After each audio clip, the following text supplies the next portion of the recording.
Hey guys, I'm Chris. Hey everybody, I'm Robert. And we're the Film Flamers. And we're here to shoot the flames. That's right. It is April 2022, and we are still slouching towards Bethlehem, but we're all still here. That's right. Barely. Yes. I mean, I have my 2 Schnozberry White Claws. I'm ready to talk, but... I've got my Diet Lipton Green Tea Citrus. Equally as intoxicating, some might say. Vitamins. None of those for me, thank you. Wait, there's vitamins in my White Claw. Oh, no, there's not. Just kidding.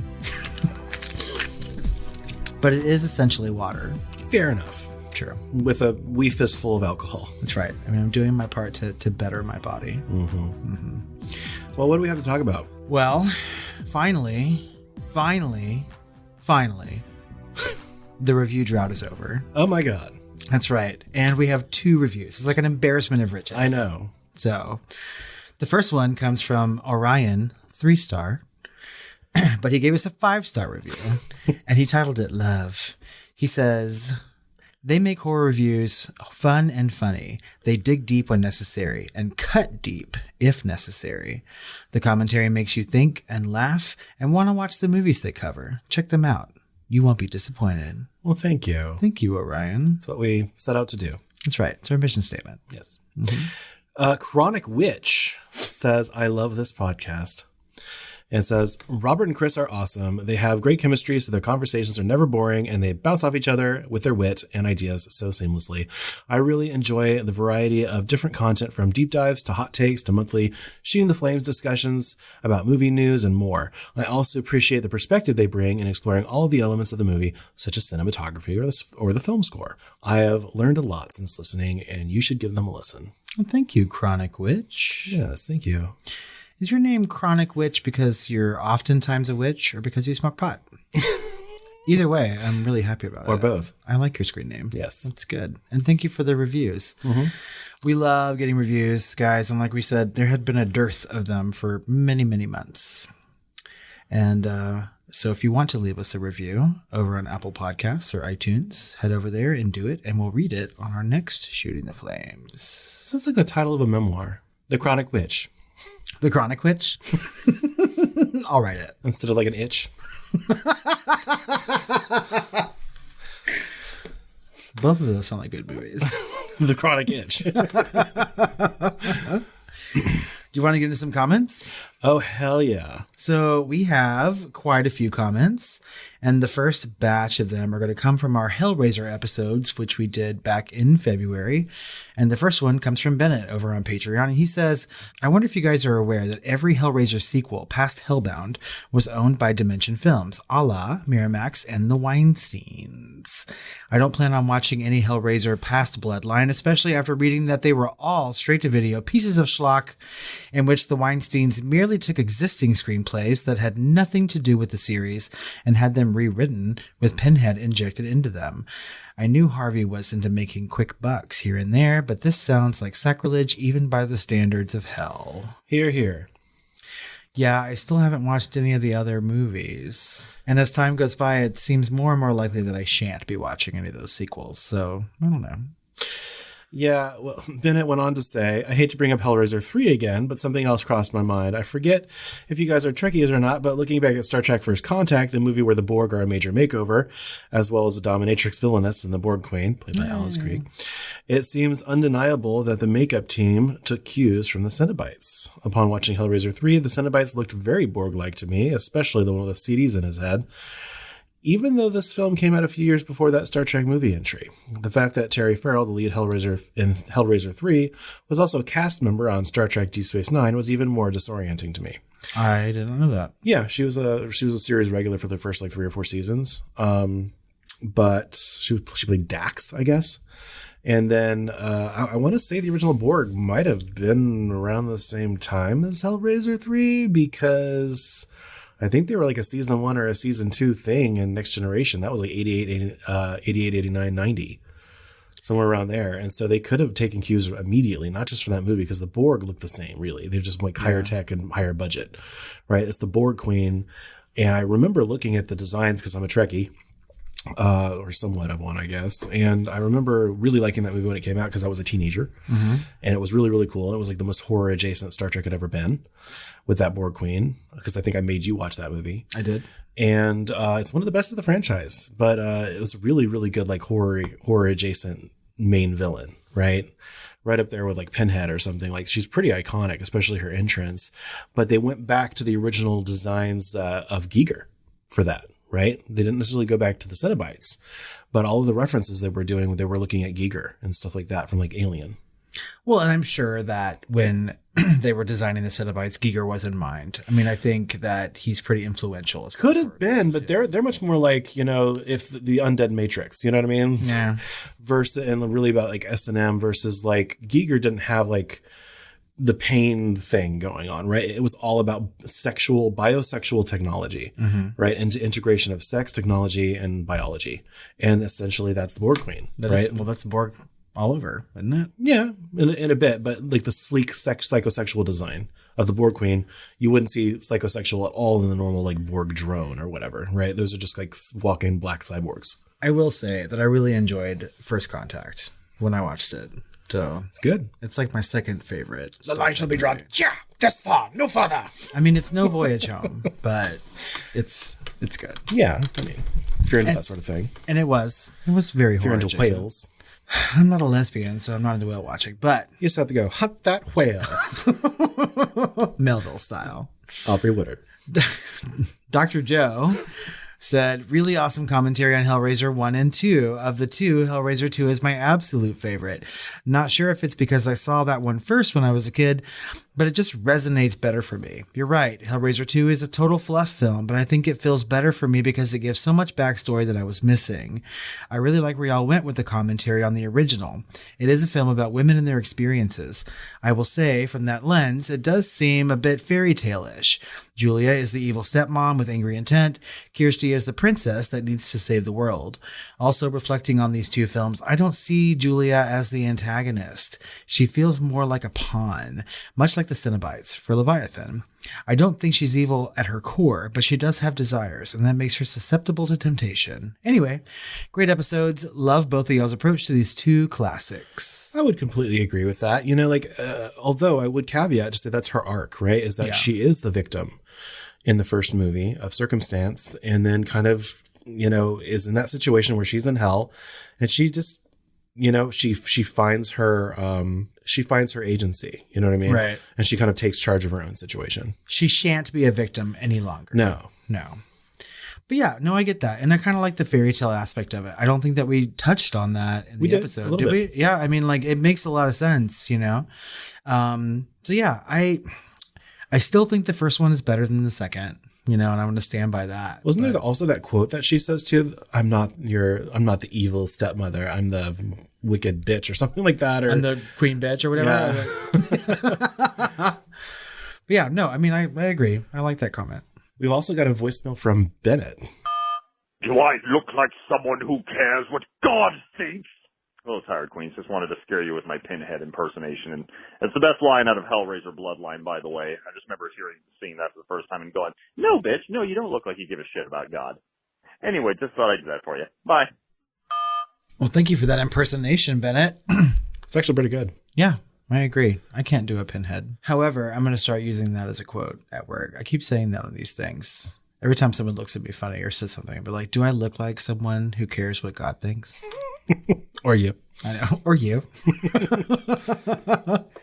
From our Shooting the Flames episode in March, Bennett over on Patreon said, Robert is not the only surviving fan of the Oscars.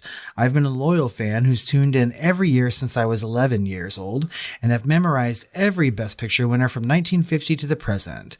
Don't know why that year, that's just as far as my memory will take me. However, the ceremony is nowhere near as popular as it used to be, and it will never return to its peak in the late 90s when over 55 million people tuned in to watch Titanic sweep up everything. But the Academy is clearly in denial and appears hell-bent on returning to the past, much like Trump supporters seem hell-bent on returning the country to a fictional past that mostly existed in 1950s sitcoms. But I digress. For all the stupid decisions you guys detailed on here, I may or may not even tune in this year, and that's an absolute first for me. With that and an impending world war in Europe, these are sad times indeed. P.S. The Oscars as Haley Joel Osment today. Really, Chris? Poor Haley Joel Osment. I love that analogy. I'm so proud of that. I mean, it was good. It's like saying you love Haley Joel Osment today. Forever seared into my brain. I mean, Bennett, I'm still going to watch the Oscars this year. In fact, I'm making Chris watch them with me. Yeah. Although I feel like he probably would have watched them anyway. We're actually going to go to the Alamo Drafthouse in Dallas and watch them live. Mm-hmm. We might even walk the red carpet and win a prize. That's right. Hopefully. We might even talk to the news. So if you're in Dallas, hope you saved your DVRs or something, because you're going to get this episode after. That's true. This is before the Oscars, so at least at the time of this recording. Mm-hmm. I don't know. I hope you watch it, Bennett. Don't give up on the Academy, okay? Because if people start giving up, then they're not going to be on TV anymore, and then I'll have almost nothing to live for. Don't care. I care that you have something to live for. I'll say that. Thank you. You're a good friend. Okay. So at Michael D. Stone from Twitter said, I cringe upon hearing yet another Alien movie is in the works. Whether it ever should have been a franchise is one issue, while the other is that said franchise ran out of creative steam a long time ago. Well, if you were a patron, you would know, well, okay, so you're a listener, hopefully, I'm guessing you're a listener, you would know that we felt very, very nearly the same way. Yes. And then if you were on Patreon, you know that we actually revisited, we were trying to end cap our Alien franchise finally by doing Prometheus and Covenant. And then we both actually ended up, after years of hating those movies, really liking them after rewatches. So we're probably going to deep dive them this coming year, for an actual finale, rather than just a shorter episode on Patreon. And so people seem to be backing us up on that for the most part. But we'll see what happens. And maybe it's just because we watched some shitty Alien movies right before that, but we actually dug it. So I don't know if we're on the same side of the fence here. Yeah, I don't know. I think it all comes down to hope. Okay. Yeah. As far as the new movies are concerned, I really want that Neil Blomkamp, Sigourney Weaver one. I've said that 1,000 times. That's probably never going to happen, though. Yeah, and so I'm hoping that they go new places or do some interesting things, but don't just dumb it down and make it popcorn. You know what I mean? I like the Xenomorph as a villain and as an alien. I think it's good. You know what I mean? And I like Alien as a franchise. Even the movies that I don't really like, I like it as a whole. And I hope that the movies that they are going to make in the future or TV series are going to be good. You know what I mean? I don't want to discount it before I see it. You know what I mean? I know the show is continuing the theme of the military industrial complex and capitalism and all of that from Alien and Aliens. Right. And the expendable nature of humans over capitalism and things like that. And it's a really good device to do that. Right. And it worked in two different ways in two different excellent classic films, Alien and Aliens. They continue that for more or less in Alien 3 and Alien Resurrection to varying extents. And Covenant, Prometheus are very much their own things, like man's relationship to themselves and God and their history and things like that. It's a little bit more highfalutin. And I'm fine with that. I'd really actually like to see Ridley Scott finish that series, finish his thought. Right. Yeah. Put a coda on it. It's like the word of the season. And but other than that, I don't know what kind of independent Alien film would work so separated from those two ideas, from the idea of the original cast like Sigourney versus separated from where the show is going, echoing the original movies about capitalism and military industrial complex. And it could go anywhere. I tend to give things the benefit of the doubt, before I see it. So it's okay. And plus it's Fede Alvarez, right? So okay. I'll see what he does with it. Why not? Yeah, and I remember that news item from I think last month or the month before. Yeah. What else had Fede Alvarez done? I forgot. He did the reboot of Evil Dead.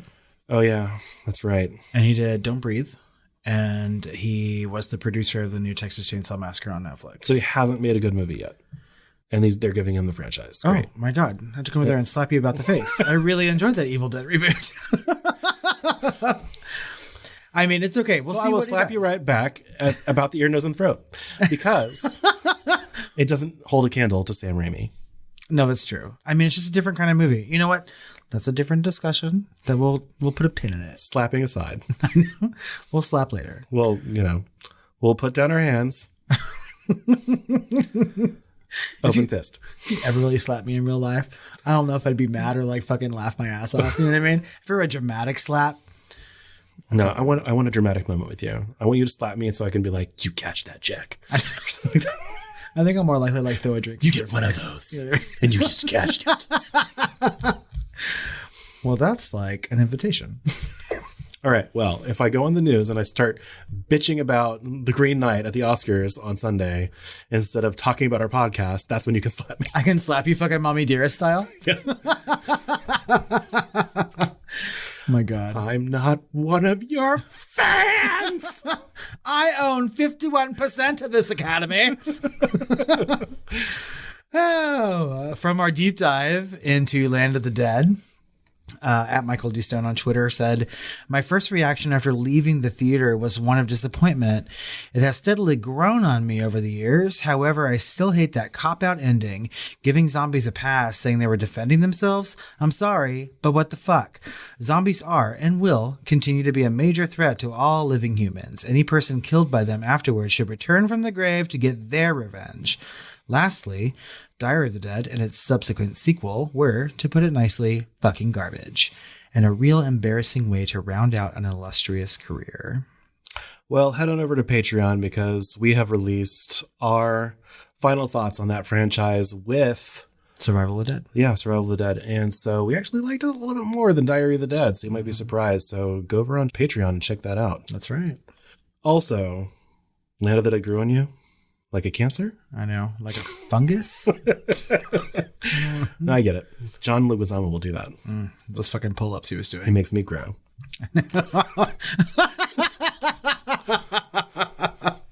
Show me on the doll where John Leguizamo touched you. Please. So, at Michael D. Stone from Twitter again said, I have to say, I'm a little surprised you guys aren't covering The Return of the Living Dead, as it was a pseudo-sequel and even refers to Night of the Living Dead. But perhaps it deserves its own spotlight, as it's not only changed the zombie formula, but became a bigger pop culture influence than all of Romero's films combined. What? No. No. I'm going to say no. I mean, like, the thing that pops into my head about, like, the pop culture moment from that is, like, Brains, right? I mean, like, that really took effect, and people are still, like, Brains. Yeah, but not like a zeitgeist, some colloquial pop culture references, but not influence on a genre like Night of the Living Dead or even Dawn of the Dead. So I think in some ways, or maybe we're just talking past each other, but I agree with what you're saying, but not maybe the way I took it. I don't know.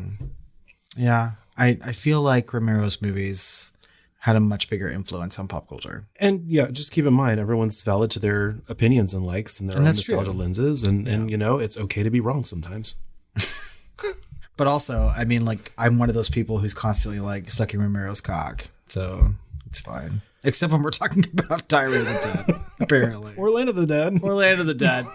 I mean, really. Or half his movies, really. Yeah. Maybe it's just like first handful. No, I mean, there's a lot of Romero movies that I love. Yeah. So, I mean, it's fine. But we'll come back to Romero another time. We're done with that franchise, though. And maybe, Michael, if you stay tuned, a year from now in March, we might just be talking about Return of the Living Dead because Chris and I both really love that movie. We do. So it would be a fun episode. We got an email from George. And he said, you both have talked about this on the show before. I'm not sure if you've already seen this, but if not, here's a link to the latest Golden Schmoes winners. He also says, on a side note, I've never seen Diary of the Dead, and the latest show definitely put the stamp on the fact that I never will. Haha. Fun episode, though. Let me pull these up. I want to look at these Golden Schmoes winners. I've got them up because I'm prepared. I mean, I have to just press the fucking button. Well, I mean, okay, so I didn't know this was a thing, and I do think someone at Joe Blow or somewhere is going around Wikipedia and adding these to people's entries as some sort of like prestigious award. But it's the 20th anniversary, so started in 2002, right? And so, or thereabout, I guess this is 20 years. But so far we've got favorite movies, Spider-Man No Way Home, best director, Denis Villeneuve for Dune, and most overrated movie is Don't Look Up, trippiest movie. These are interesting categories. Last Night in Soho, best horror was A Quiet Place 2. Interesting. Okay. Best sci-fi, Dune. Biggest disappointment was Matrix Resurrections. Ouch. Oof. Best actor was Nicolas Cage for Pig. Good. Supporting actor was William Dafoe for Spider-Man No Way Home. Okay. Odd. He did good. He's always good, though. Breakthrough performance, Simu Liu for Shang-Chi. Coolest character was Andrew Garfield from Spider-Man. He's never cool. I don't know. I'm just not an Andrew Garfield fan. He's like his nominated for an performances. Oscar this year. Yeah, for Tick Tick Boom. Yeah. Based on the life of the Jonathan Larson. of the playwright who did the shittiest play in the world, and we're somehow making a movie about it. 525,600 minutes. Yeah. That's the only good song in this thing. In golden schmoes. Most memorable scene was Spider-Man, all the Spider-Man meet in No Way Home. Best line of the year was Father, Son, House of Gucci. Best music was Encanto. Interesting. Best trailer, Spider-Man. Why is best trailer in here? Best was Spider-Man No Way Home. Okay. Best action sequence, 3 Spider-Man. Oh my God. Favorite celebrity, Ryan Reynolds. Best supporting actor was Florence Pugh for Black Widow. Fucking well deserved. I loved her performance in that. Best actress, Lady Gaga. What? Biggest surprise, Nobody, which is an amazing film. You need to see that. Yeah, I need to. In that John Wick universe again. Mm-hmm. Best animated, The Mitchells vs. Machines, won over Encanto somehow. Best comedy was The Suicide Squad, the new one, which was also surprisingly, shockingly good and very naughty. I mean, I do like a naughty comedy. And most underrated movie, Nobody. Oh, I already said that. Best screenplay, Spider-Man: No Way Home, and worst movie, Space Jam: A New Legacy. The other nominees were F9: The Fast Saga, The Matrix Resurrections, Thunder Force, and Tom and Jerry. Space Jam won worst movie. I can't believe Matrix Resurrections was. I can see it being the most disappointing, but not the worst. I mean, I don't know. I haven't. This award show really just fucking loved Spider-Man. Yeah, I think it's from all of the listeners or all of the people that, it's basically a website where Joe Blow or whatever has it's a movie critic website. Yeah. And so it's basically all their followers vote. So it's yet another award show I'm going to have to follow every single year because we have been talking about the Golden Schmoes randomly on certain episodes. Right? Yeah, we're going to create our own. And it's going to be on Patreon, and only our patrons are going to be able to vote. And we're going to create the nominees. And they're going to vote, and we're going to have our own Film Flamer Awards. The Flamies? Yes, every January. We're going to do it. Oh, we should do it Oscar weekend. Just for shits and giggles to show up the Academy. No, we pull too much traffic, and the Oscars need all the help they can get. That's right. They really fucking do. Everyone has to watch, even though this is going to come out after ones and twos of viewers. I know. God help them. But thank you, George, for sending us that link. So I'm glad that our listeners are keeping track of things and letting us know what's going on in the world. So we've got some questions and comments that don't necessarily come from our episodes. And the first one comes from Kimberly in the form of a voicemail. So thank you, Kimberly. And here it is. Hey, guys, it's Kimberly. I'm going to get science nerd on you, so buckle up. Yes, dinosaurs are considered reptiles. They're at a sort of evolutionary crossroads between reptiles and birds. However, most of the scientific, if not all of the scientific data to date has shown that they were in fact warm-blooded, or most of them were warm-blooded. So they could potentially bounce around in the snow for a lot longer than a modern reptile could. So anyway, quick Google search, and you'll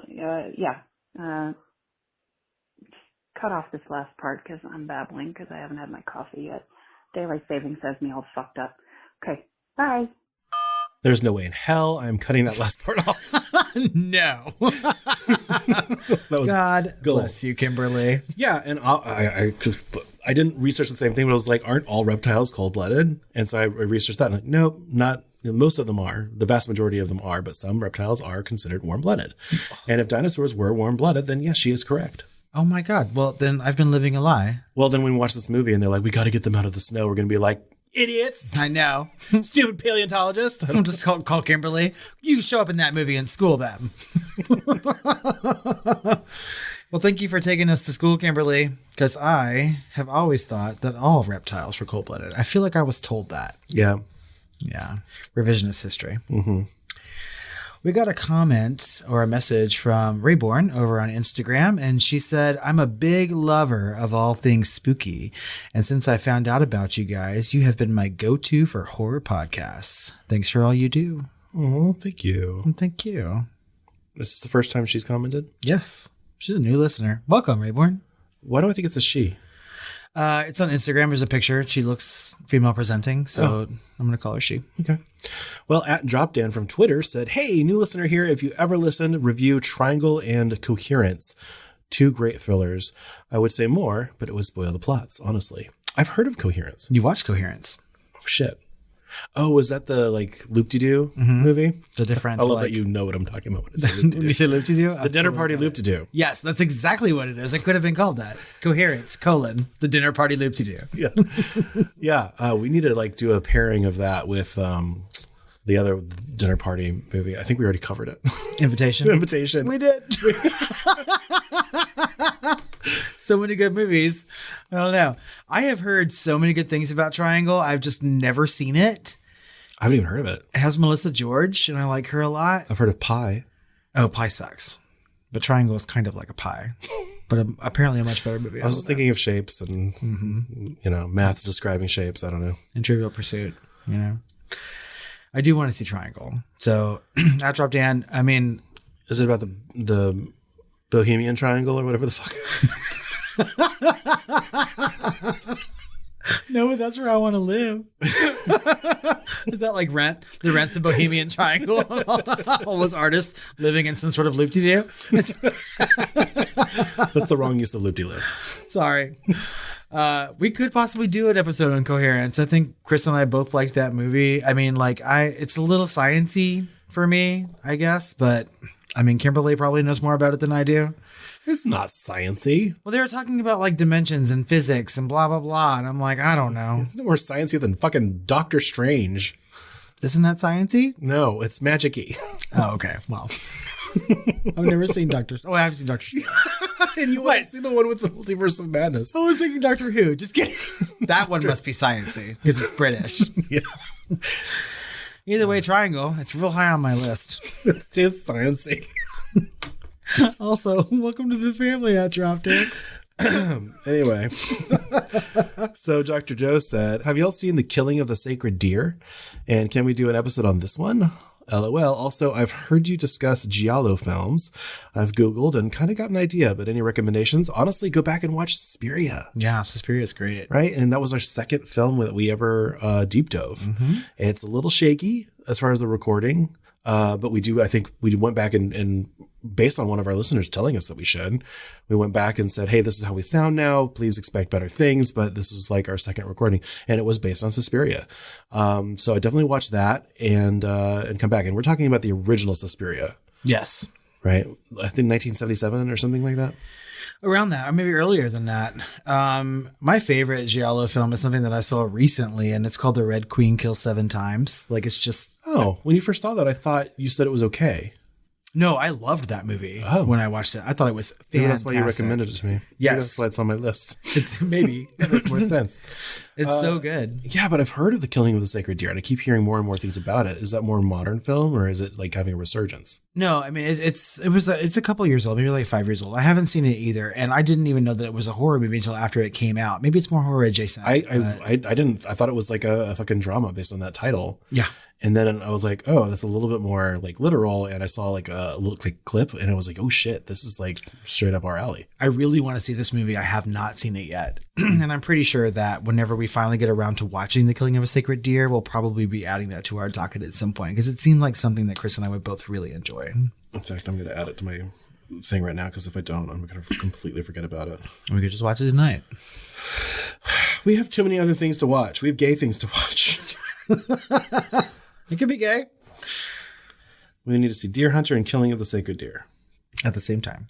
Dr. Joe also says, hey, Film Flamers, I need to take a moment to say that we are at a faniversary. It was around this time last year I started listening, and then in May I got comfortable and started bombarding you with comments and memes. Thank you for all the deep dives and all the stuff you do. Well, thank you, Dr. Joe.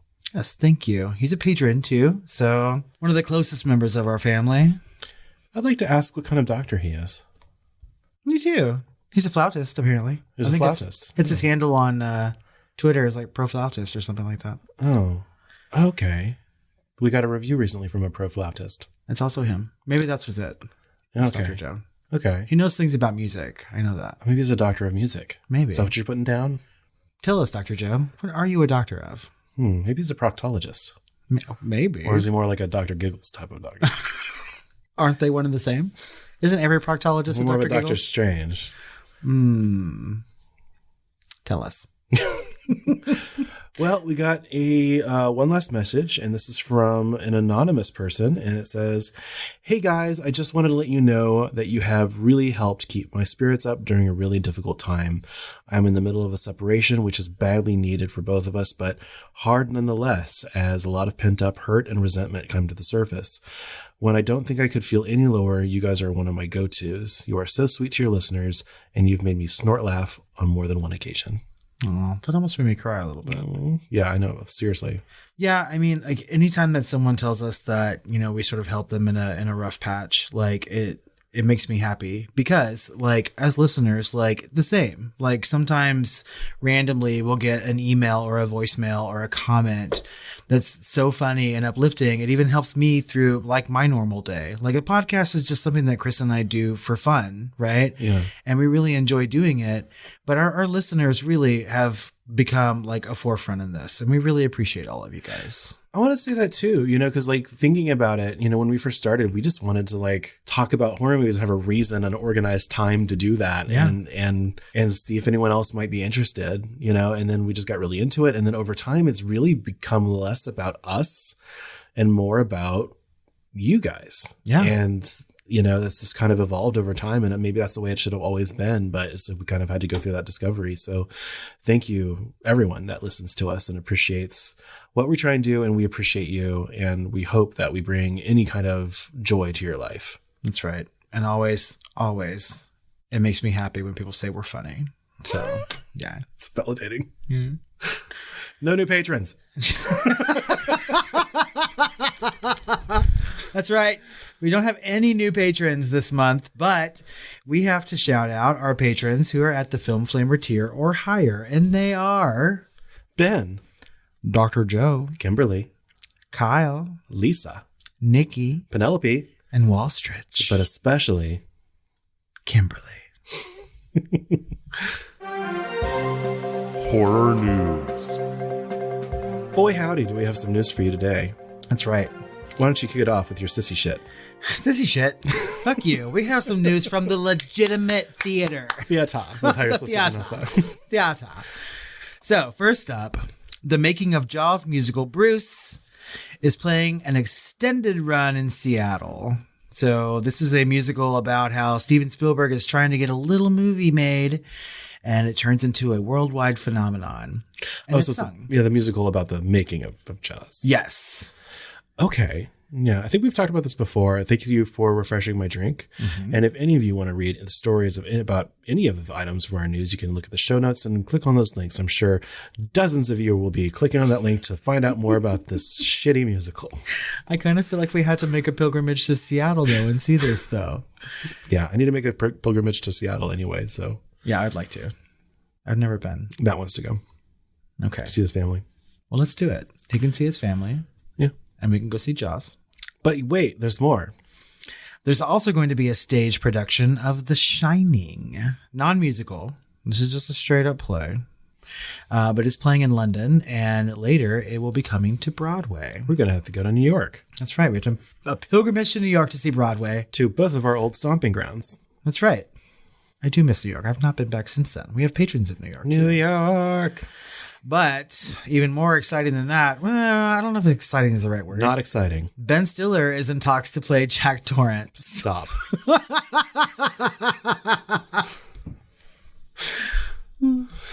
My God. I mean, I can see it. His name is kinda. Danny Torrance before I could see was Jack Torrance. He has those dramatic roles sometimes. You know what I mean? I don't know. Does he? Yeah. I can't think of one right now. But he's had some. I don't know. In real horror news, Okay. Christina Ricci is actually joining the cast of Wednesday. Is that horror news? They got their shit together. What? I know. You're right. But she's not playing Wednesday. I don't know. I don't know what they're going to do, but I'm hoping for the best. Oh, she's not playing Wednesday. I want Harmony to come back. I want Ricci and Harmony to come back. I just want that to be a series, really. I don't know what she's going to be. If she's going to be like extended family. I mean, Gwendolyn fucking Christie is in this. That's you know? true. So she could be extended family in some other role, or she might be like an exact opposite of Wednesday from the first to kind of give her kind of a bookend, you know, have her play the person at summer camp that's trying to get everyone to smile. I know, because she ironically has such a fucking expressive face, as we see in a trailer coming up. But it's going to have Jenna Ortega, as we mentioned. She was just in Scream in the title role, alongside Catherine Zeta-Jones and Louis Guzman as Wednesday's parents, Morticia and Gomez. And like I said, it casts Gwendolyn Christie as well. I think she's playing like a principal of the school or something like that. I don't know, but she's also playing Lucifer in the new Sandman show. Oh my God. Which is awesome. And this is also Tim Burton, right? Yeah. Yes, Tim Burton's doing an Addams Family thing, and finally they got Christina Ricci. I don't know what happened. I think that we've been talking about this show since they announced it on our horror news segment, right? And we have always wished that they would add Christina Ricci. So I'm glad they did. You know, I think we just should have wished more specifically. Yeah, and I hope they do it right, because they did take her back just to like flaunt her in front of the camera. You know, if she doesn't have something like, this show has already been shot. You know what I mean? Like, how are they announcing this now? It feels like it's going to be a cameo in this case, and like an afterthought. And, you know, I'm not for appeasement. I do like Jenna Ortega, though. Like, she's sort of growing on me. Much like Land of the Dead is growing on Michael, right? Like cancer. I really enjoy Jenna Ortega in Scream. I really, really want to go see X. I haven't seen it yet, but I mean, she's in that. So, I mean, like, yeah, I don't know. So we'll see. I mean, like, I'm probably more likely to watch this show now that they've mentioned that she's going to be in it at some point. But I don't know. We'll see. But some more Netflix news. They've canceled Archive 81 after only one season, despite that show hitting its top 10. Mark this on your calendars, everyone, because I feel like this is kind of the end of Netflix, right? It's had its height. You know, but everyone's already kind of templated it and kind of done their own thing. HBO Max is kicked off. Disney Plus is kicked off. Even Paramount fucking Plus is doing really well. Yeah. A lot of these things are like taking that template and then running with it and making it better in some ways.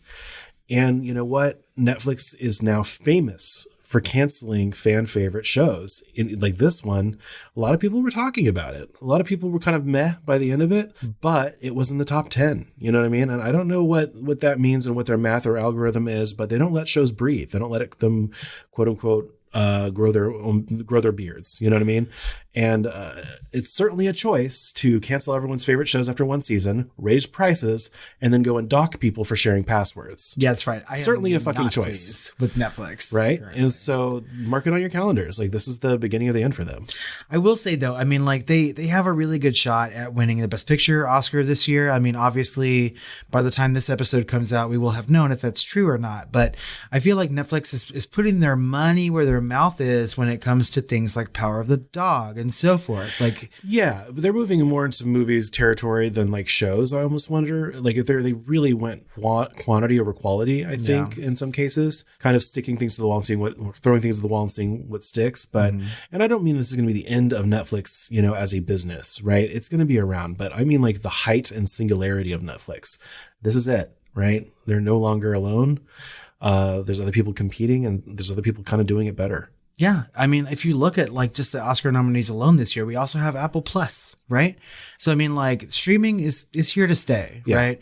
And I'm glad for what they did, like building this kind of industry and letting other people like create their own subscription package or whatever. But you're right. I feel like Netflix is on the decline. Yeah, it's no longer the pinnacle of the streaming community. It's going to be one of the crowd from here on out. You know what I mean? And that's what they're doing. And from this show specifically, I mean, like I watched it, and you're right. Like by the end, it started out very promisingly, and by the end of it, I was kind of meh.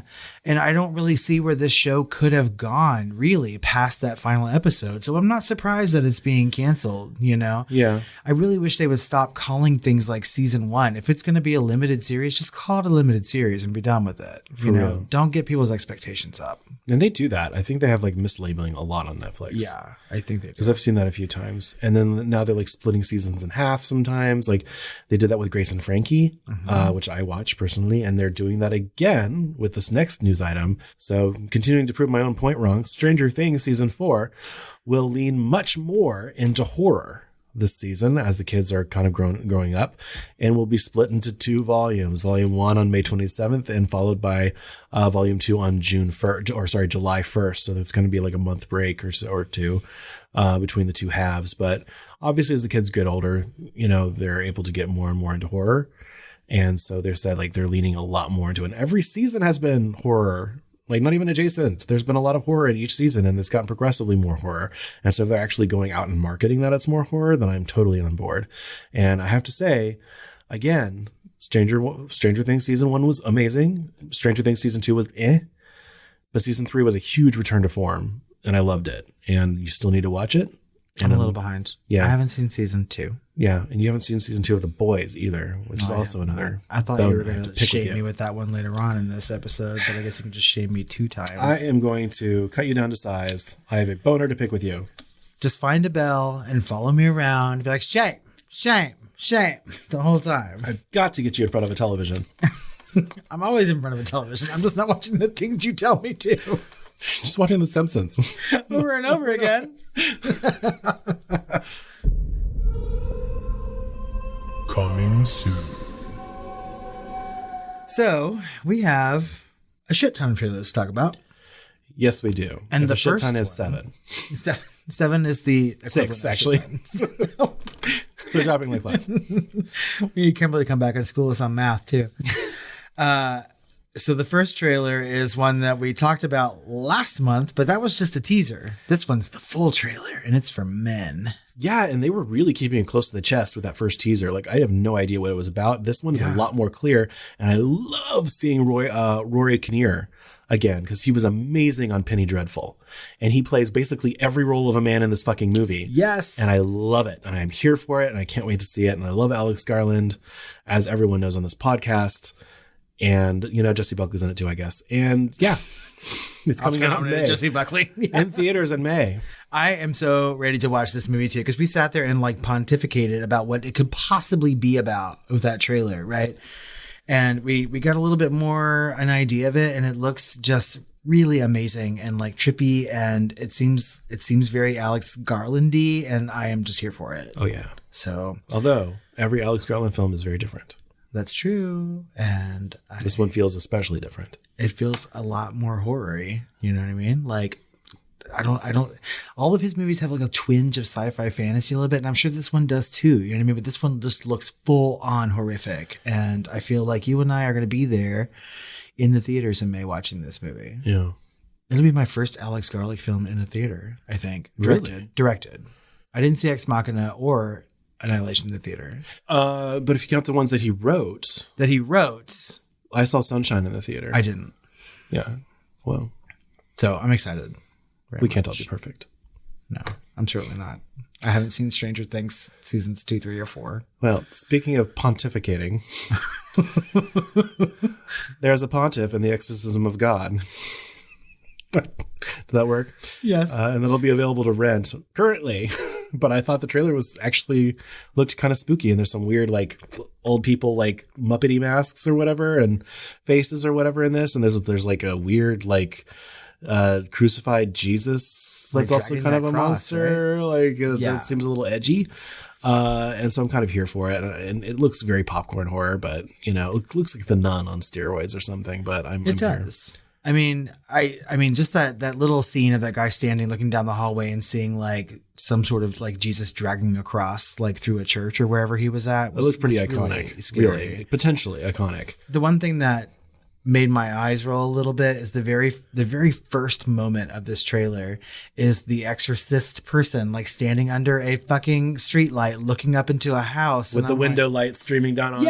Yeah, I was just like, oh, fuck you. I mean, please stop stealing. If you're gonna homage, do it a little bit more subtly than that. But man, they just are like, nope, what's subtle, and just like bang that shit in the head. And I feel like we've seen other movies sort of do that thing too. I mean, if you're gonna have a movie about exorcism, people feel like they have to have someone standing under a street light looking up at a house. Fuck, even James Wan just did that with You're right. With the Conjuring 4. Yeah, it looked different enough though. Like for people that weren't really familiar, or maybe had only seen it once, they wouldn't know, but like we knew. Yeah. This was like straight up copy. Yes. He was wearing a fucking fedora even. Yeah. I mean, please. like I mean, there were enough things in this trailer to make me want to watch the movie, but I mean, like people have got to stop with that.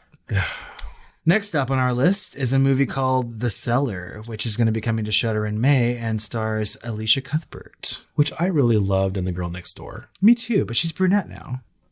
Is she? Oh, yeah. I don't know. In this trailer. Whatever. Those cheekbones are still there. They are. This movie looks creepy. Well, Ashley Cuthbert could get it. Ooh. Oh. She's one of my straight passes. Wow. I don't know why. I don't know that I have one. I just have women I want to be friends with. Meryl, Taylor, Sigourney. Well, Sigourney could do whatever she fucking wanted with me. That's right. I mean, it's not because I'm sexually attracted to her. It's because I'm her slave. That's right. I would let her. She's allowed. Anyway, The Cellar is a movie about a cellar, and that's about it. It's a haunted cellar or something. Dimensions. It seems kind of like The Void, but in a cellar, a haunted house version of The Void. I don't. Yeah, like these people. Get a little Cthulhu-y, Lovecraftian a little bit, maybe. Hopefully, we're guessing. I saw a couple of clips in there that look promising in that regard, but it is straight to VOD, meaning Shudder. It's a Shudder. I don't know if it's a Shudder exclusive, but Shudder is distributing it. And Shudder doesn't. I mean, if they pick a movie to run, it's usually not terrible. You know what I mean? So, but like a family is like moved into this old house, and the girl's afraid of the cellar, and she goes in the cellar, and then she disappears, and then like there's crazy like signs on the wall. Well, speaking of haunted houses where kids are going where they shouldn't, and the family is having problems moving into a house, let's talk about Monstrous with Christina Ricci. Video on demand in May. I mean, I'm probably more apt to watch this one than I am The Cellar. So, Christina Ricci. Yes, that's exactly why. It seems modern times. Like everyone's wearing like modern clothes except for her. Maybe that was just like my impression from the trailer, a false impression. But it seems like she's wearing like 50s dresses, and then everyone else is like wearing normal stuff. I don't know what's going on. I mean, I think it squarely takes place in that time period. Okay, I hope so. But it does seem kind of, I don't know, Babadookie. Yeah, it does. I mean, in the sense that there's a single mom and an annoying child. Right? Yeah. See the pretty lady in the water? That lady is not fucking pretty. She is hideous. That's right. This child needs to be checked. Go to her. No. Well, then she'll just come to you. I'm like, don't you this child blind? I know. She never sleeps. I don't know. I mean, I will watch Christina Ricci in anything, including the fucking Wednesday show that I wasn't going to watch, but now I will. And I'll certainly watch this movie too, because I'm praying for a cameo. I know. I'm praying for like 2 cameos from her. At least give her a 2-episode arc. Christ.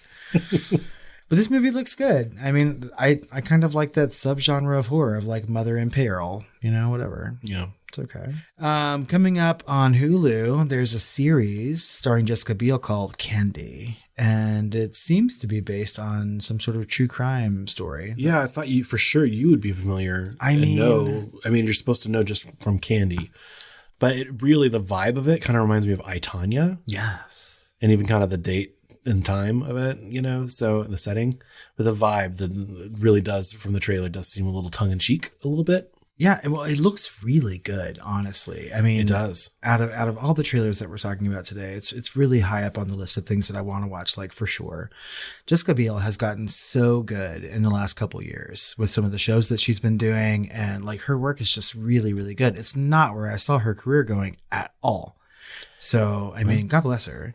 And I didn't even recognize her. No. And whenever there's a show coming out about some sort of like true crime thing that I don't know about, like that makes me very excited because I feel like I know every fucking thing now. There was nary a horse tooth to be seen in that trailer.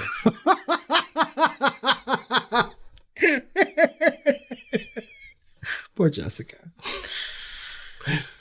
Well, speaking of horses, Outer Range, which is an Amazon series, dropped their trailer.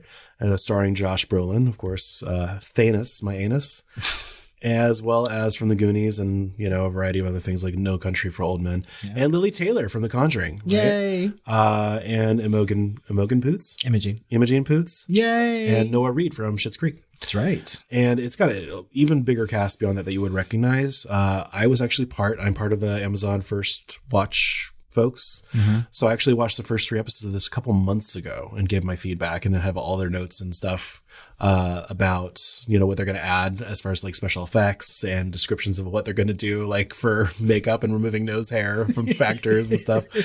But they had like temporary soundtrack, temporary music and all that stuff. And they asked all kinds of questions about it. And all I can say is even without all the effects and the permanent music and everything else, it looks really good. And it was.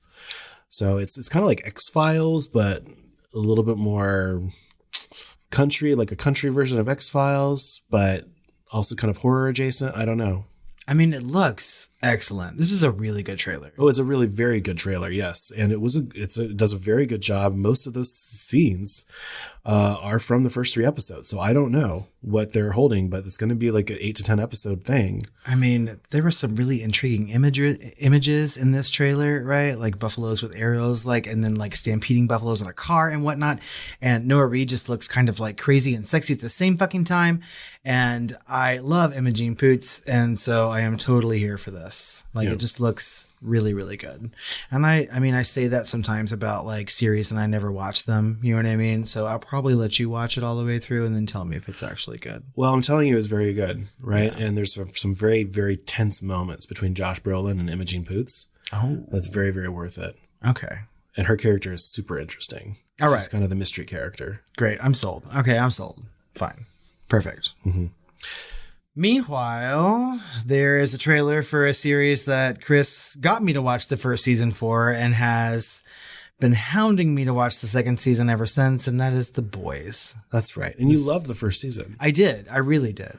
The second season is just even more batshit, and you get to see Nazis get pounded and even more gore and violence and death and destruction and horror adjacency. And the third is just, there's already early word and whispers about how over the line it is, and that people are going to be complaining, and there's going to be some kerfuffles in the media about it, and that's fine. I am here for it. Give it to me. So I mean, the trailer was pretty fucking gory. It's a Red Band trailer, yeah. So they have it as almost like a sound effect. They're here's another gore. There's 4 different people exploding. Then we're not going to actually give away the plot. That tells you something. Yeah. Just people exploding in every single episode. Mm-hmm. I'm not opposed to The Boys. I really liked the first season. You know what I mean? I have to sit down and just watch it and be ready for it. And also, I mean, I'm not quite a binger. You know what I mean? So it takes me some time to finish things. Yeah, a couple years. Yeah, sometimes. To even start. I know. Yeah, but I get there eventually. Slow and steady wins the race. Isn't that an adage of some sort? Yeah, not when the race closed 2 years ago. I'm a little behind. I'll fully admit. But The Simpsons is so good. I have to keep watching it. It's not going anywhere. I know, you're right. I have Disney Plus for that very reason. So, okay, I will step away from The Simpsons and I will watch things like Outer Range and The Boys and possibly Wednesday. Okay, well, you can hold off on Wednesday. Yes, I shall. that possibly. I'll let you know about Wednesday. Okay, thank you. Do that. All right, well, that about wraps up this month's Shooting the Flames. We've given you all of your comments and questions and news and trailers, and we've beaten you over the head with our shitty senses of humor. So thank you for bearing with us, and stay tuned, because next week we are talking about Death Becomes Her. Oh my God, I'm so ready for this month. That's right. Comedy month is here. And after Death Becomes Her, we're doing Drop Dead Gorgeous. Thank you, fucking God. Yes. And over on Patreon, we're going to be talking about Knights of Badassdom, so another horror-adjacent comedy movie. So, if you want to join the family over on Patreon, head to patreon.com/thefilmflamers and do that. And we want more comments and questions, guys, so head over to social media. You can find us at The Film Flamers on Twitter, Facebook, or Instagram. You can email us at tiredqueens@filmflamers.com, or you can call our hotline.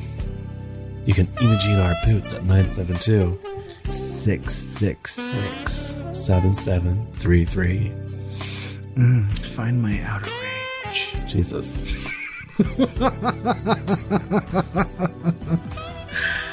All right, Chris. I think it's time for us to go watch Death Becomes Her and then have some... Oh, I can't wait. Sweet dreams. Now a warning. Now a warning? We couldn't even wait for the fucking episode. This episode has to be called Shooting the Flames Segways. Because they were perfect all the way through it. Speaking of horses.